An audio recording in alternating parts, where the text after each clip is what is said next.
Il y a des soirées où tu es entouré de gens qui rient, qui parlent, qui existent autour de toi, et pourtant, quelque chose en toi est absent, pas physiquement, intérieurement. Tu souris, tu réponds, tu joues le jeu, mais au fond, il y a ce silence étrange, comme si tu regardais la scène de l'extérieur, comme si tu étais là sans vraiment y être. Et le pire, ce n'est pas la solitude en elle-même. Le pire, c'est de ne pas comprendre pourquoi tu la ressens là, maintenant, entourée de personnes qui t'apprécient peu. Être sincèrement, tu te demandes si quelque chose ne va pas chez toi, si tu es trop compliqué, si tu demandes trop, si tu attends quelque chose d'impossible.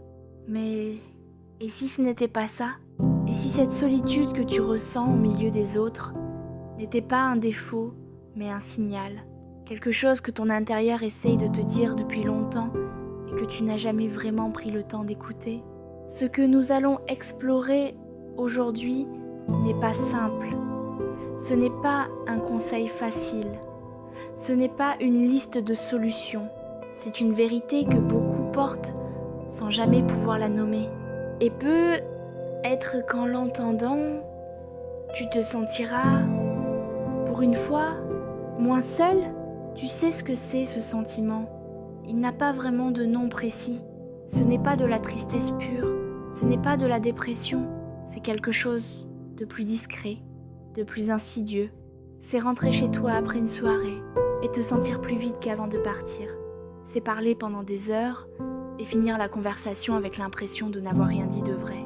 C'est être au milieu d'un groupe et chercher, presque inconsciemment, un regard qui te comprenne vraiment, un seul, et ne pas le trouver. Ce que tu ressens, ce n'est pas un manque de compagnie, c'est un manque de résonance. Il y a une différence immense entre être vu et être regardé, entre être entendu et être écouté, entre avoir des gens autour de soi et avoir quelqu'un qui te rejoint là où tu es vraiment. Et toi, quelque part, tu as appris à faire la différence. Même si tu n'as jamais eu les mots pour l'expliquer. Le plus douloureux, c'est que cette solitude-là est souvent invisible. Personne autour de toi ne la voit. Comment le pourrait-il? Tu fonctionnes, tu interagis, tu sembles aller bien. Mais il y a une partie de toi que tu n'amènes jamais vraiment dans les conversations.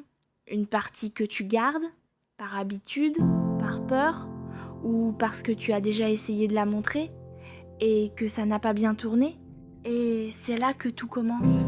Pourquoi certaines personnes peuvent être entourées toute leur vie et ne jamais vraiment se sentir reliées aux autres?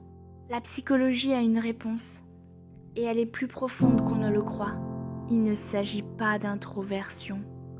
Il ne s'agit pas d'une personnalité difficile.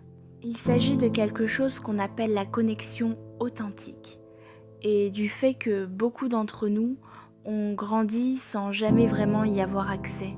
Dès l'enfance, certains d'entre nous ont appris une chose fondamentale. Montrer ce qu'on ressent vraiment n'est pas toujours safe. Peut être que l'environnement ne le permettait pas. Peut être que les émotions étaient ignorées, minimisées ou mal reçues. Peut être qu'on t'a appris, sans le dire clairement, que certaines parties de toi étaient trop intenses, trop fragiles, trop encombrantes. Alors tu as construit quelque chose, un personnage social, une version de toi qui sait s'adapter, qui sait quoi dire, qui sait comment être apprécié.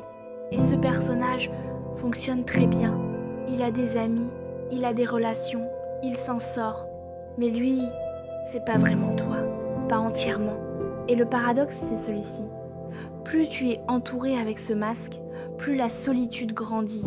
Parce que les gens apprécient quelqu'un que tu joues, pas quelqu'un que tu es. Et même si leur affection est sincère, elle ne t'atteint pas vraiment. Elle glisse. Il y a aussi autre chose. Quelque chose que les chercheurs en psychologie sociale appellent la peur de la vulnérabilité. L'idée que se montrer tel qu'on est, avec ses doutes, ses contradictions, ses profondeurs, est quelque chose de dangereux. que si l'autre voyait tout, il partirait. Alors on filtre, on simplifie, on donne une version acceptable de soi-même. Et on se retrouve seul au milieu de gens qui ne connaissent que cette version filtrée. Mais ce que beaucoup ne comprennent jamais, c'est que cette peur n'est pas une faiblesse. C'est une protection.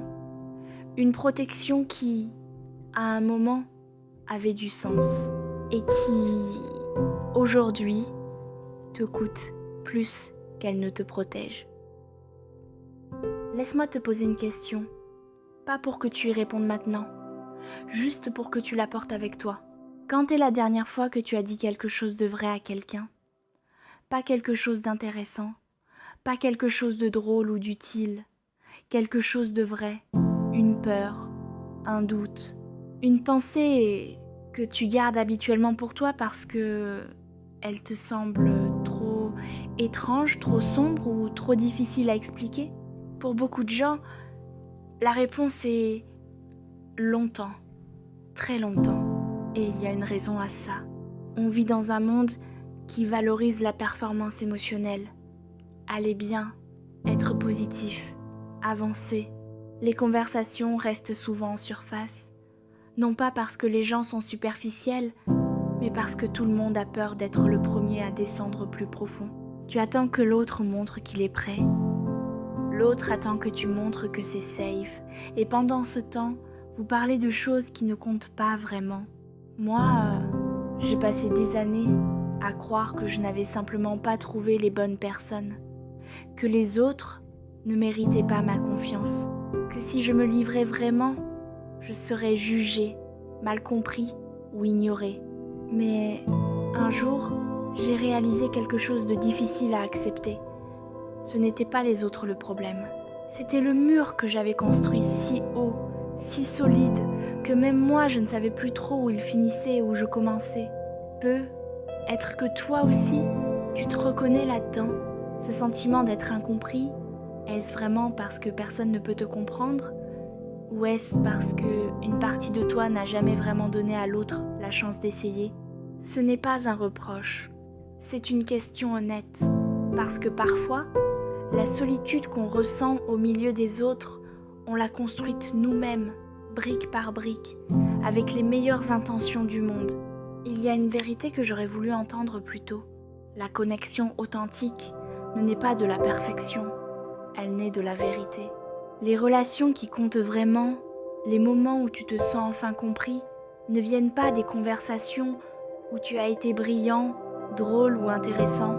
Ils viennent des moments où tu as dit quelque chose de réel, quelque chose d'imparfait, quelque chose de vrai.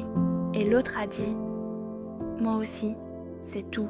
C'est aussi simple et aussi difficile que ça. » Se sentir moins seul ne demande pas de trouver des dizaines de personnes. Ça demande d'en trouver une ou deux avec qui tu peux exister sans filtre.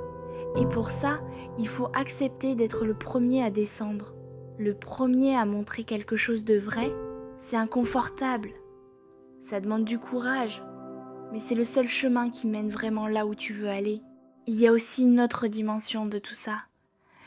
Et elle peut être la plus importante. Avant de chercher cette connexion chez les autres, il faut commencer à ne plus fuir la connexion avec soi-même. Parce que souvent, la solitude qu'on ressent à l'extérieur est le reflet de quelque chose à l'intérieur. Une partie de nous que nous n'écoutons pas. Des émotions qu'on anesthésie avec du bruit, des distractions, de la compagnie, des questions sur nous-mêmes qu'on évite parce qu'elles font trop peur. Être vraiment avec les autres commence par accepter d'être vraiment avec soi. Pas parfait, pas résolu, pas guéri de tout, juste présent à ce qu'on est. Et quand tu commences à faire ça, quelque chose change. Pas tout de suite, pas de façon spectaculaire. Mais doucement, la solitude perd de son emprise. Pas parce que tu as rempli ta vie de plus de gens, mais parce que tu as commencé à habiter ta propre vie différemment. Si tu es arrivé jusqu'ici, je veux que tu saches quelque chose. Le fait que tu ressentes cette solitude au milieu des autres ne signifie pas que tu es trop compliqué. Ça ne signifie pas que tu es condamné à rester incompris. Ça ne signifie pas qu'il y a quelque chose de cassé en toi. Ça signifie simplement que tu as besoin de plus que de la présence. Tu as besoin de profondeur. Et les personnes qui ont besoin de profondeur ont souvent du mal dans un monde qui reste en surface. Ce n'est pas un défaut, c'est une sensibilité. Et cette sensibilité, même si elle t'a coûté, même si elle t'a isolé par moments, est aussi la raison pour laquelle tu es capable de ressentir des choses que beaucoup n'effleureront jamais. La vraie question n'est pas « pourquoi je me sens seule ?» La vraie question est « est-ce que je me permets enfin d'être là où je suis vraiment ? Est-ce que je laisse quelqu'un me rejoindre ? Pour une fois, sans me cacher, tu n'as pas besoin que tout le monde te comprenne. Tu as besoin que quelques personnes te connaissent vraiment. Et pour ça, il faut d'abord accepter de te connaître toi-même. Alors ce soir, si tu rentres chez toi avec ce sentiment familier, ne le fuis pas, écoute-le. Demande-lui ce qu'il essaye de te dire. Parce que parfois, le cœur ne demande pas qu'on le remplisse de bruit. Il demande simplement qu'on lui fasse enfin confiance.